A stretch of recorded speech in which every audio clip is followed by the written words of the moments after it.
හවසට තේ බොන්න මම ආසම කෑමක් හදන්නේ. පොල් ඕන මේකට පොල් ටිකක් ගාලා පැණි පොල් හදා ගන්න ඕනි.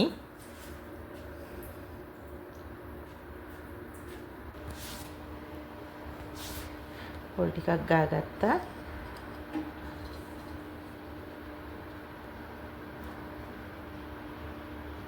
දැන් මම මේ වළඳ ලිපේ තියලා සීනි පොඩ්ඩක් ඉස්සර වෙලා දානවා කැරමල් කරගන්න. චුට්ටක් කොහම හැඳි ගන්න නැතුව තියලා හොඳට පාට වුණාට පස්සේ රස්නෙන් වතුර ටිකක් දාගන්න.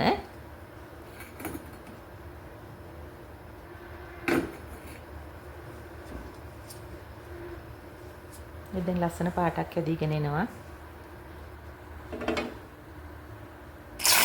මේකට වතුර ටිකක් දාලා ඊට පස්සේ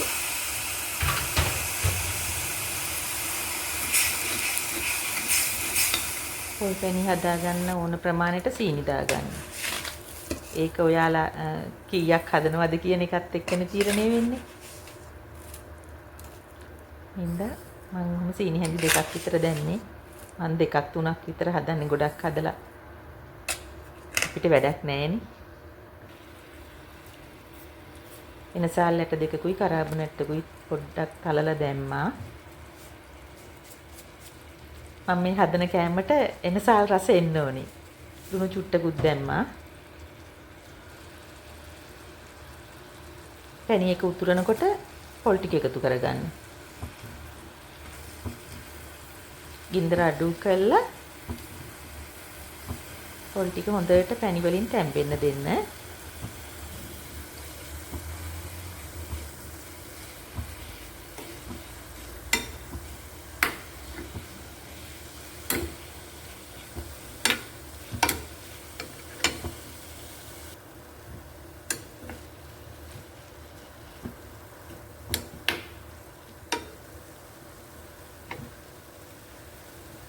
දැන් ඇති.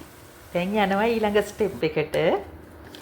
ඉන්දියාප්ප පිටි මගේ ළඟ ගෙනාපුවා තියෙනවා. ඉන්දියාප්ප පිටි ටිකක් තමයි ඕන මේකට. මම දැන් ඉන්දියාප්ප පිටි ටිකක් දාලා මේක ඇල් වතුරෙන් ගන්න හින්දා ලේසි. ඉන්දියාප්ප පිටි හැඳි 2ක් 3ක් දාලා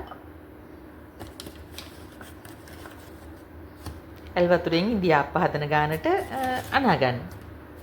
ඔයාලා දැන් දන්නවා මොකද්ද හදන්න යන්නේ කියලා.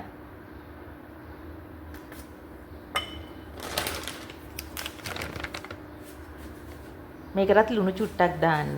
නැත්තම් ලුණු රස මදි වෙනවනේ. ලුණු ටිකක් දාලා සාමාන්‍ය වතුරෙන් අනා ගන්න.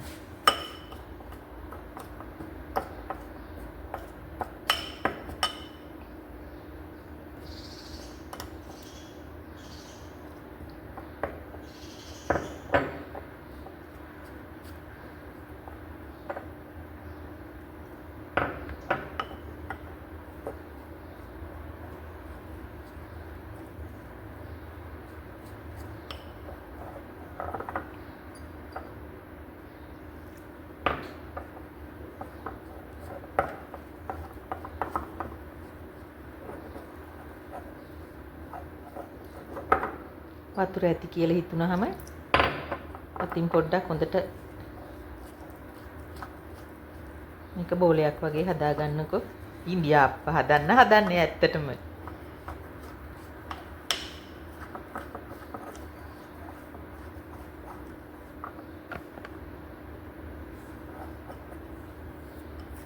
පිටි ටික හරි. දැන් මම ඉන්දියාප්පේ වක් කරගන්න හදන්නේ. මගේ ළඟ තියෙනවා ඉන්දියාප්ප වට්ටි වලට වැඩිය ලොකු වට්ටි 2ක් 3ක් මම ලංකාවෙන් එනකොට අරන් ආවා. මම ඒකට තෙල් චුට්ටක් දාලා ඒකට ටිකක් ලොකුවට ඉන්දියාප්පේ වක් කරගන්නවා.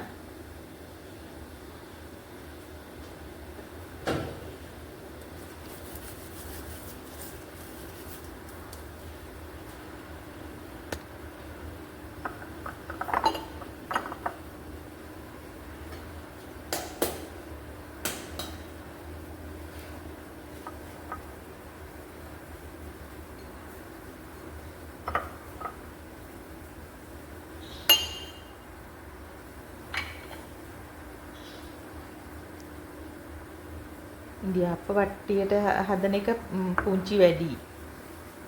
ඉන්දියාප්ප වට්ටි දැන් හරි පුංචිනේ තියෙන එක. එහෙනම් ටිකක් ලොකුවට ඉන්දියාප්පේ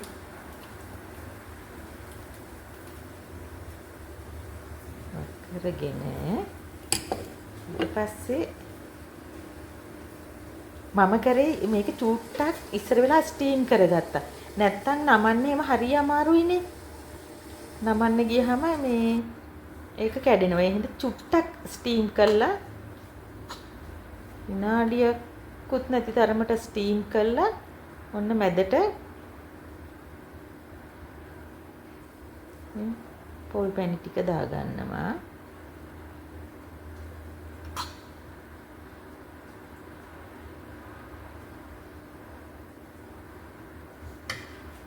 දාලා දැන් මේක රවුම් කරගන්න ඕනේ. දන්නව නේද කෑමේ නම?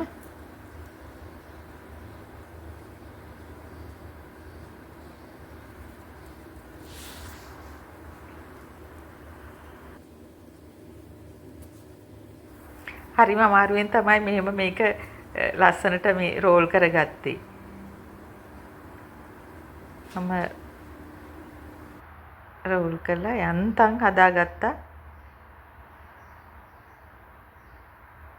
වෙන විදියක් තියෙනවද මන්ද නෑ මේ කෙසෙල් කොලයක් එහෙම තිබ්බනම් මීට වැඩිය පහසු ඇති. තේකුත් අරගෙන ඔන්න කන්න ලෑස්ති.